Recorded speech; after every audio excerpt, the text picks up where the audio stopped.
3 heures de réunion, aucun assouplissement. Un premier comité de concertation de l'année s'est réuni, l'occasion de faire le point sur la situation sanitaire dans le pays. Le gouvernement a décidé de maintenir le télétravail 4 jours par semaine et lundi, tous les élèves retrouveront les bancs de l'école. Les détails avec Jean-Christophe Peuzès.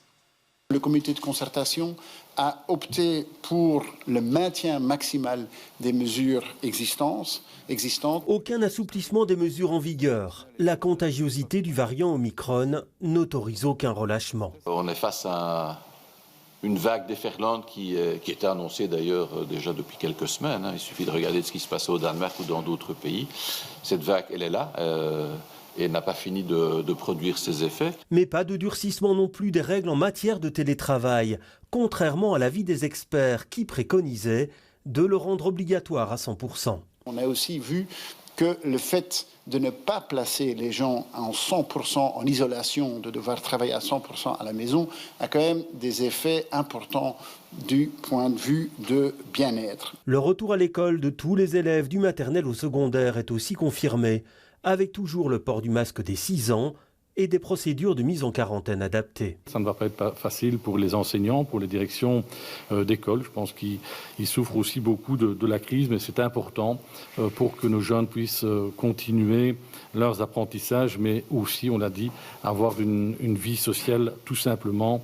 Et puisque l'heure est aux bonnes résolutions, le comité de concertation a enfin décidé d'élaborer un plan de gestion de crise, le fameux baromètre qui comprendrait un ensemble de mesures à mettre en œuvre en fonction de la situation épidémiologique, histoire d'éviter à l'avenir la cacophonie du dernier Codeco. Je crois qu'il faut avouer que nos procédures de décision lors des derniers Codeco n'ont pas été des meilleures.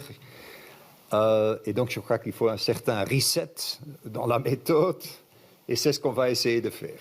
Mais on n'en est qu'au premier jet et il ne sera pas prêt lors de la prochaine réunion du comité de concertation, fixée le 14 janvier.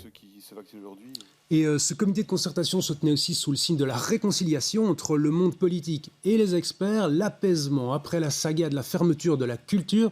La conférence de presse a d'ailleurs commencé avec un point du porte-parole du Games, le groupe d'experts qui conseille le gouvernement sur les chiffres de l'épidémie, des contaminations qui montent en flèche, notamment à Bruxelles. Écoutez Steven Van Gucht. Pour la contamination, on voit une augmentation dans tout le pays, dans toutes les provinces. Clairement, à ce moment, c'est un peu plus focalisé dans la région bruxelloise et la région autour de Bruxelles, comme vous voyez sur cette carte. On voit sur la figure en bas que Bruxelles n'était pas fortement touchée par la 4e vague, la vague Delta. C'était un peu inattendu, je dirais. Mais maintenant, c'est quand même de nouveau quand même différent pour Omicron, où on voit que Bruxelles prend de nouveau le lead dans les infections. De nouveau, c'est ce qu'on attend, c'est ce qu'on voit dans d'autres pays aussi. C'est typique pour une grande ville, pour une capitale.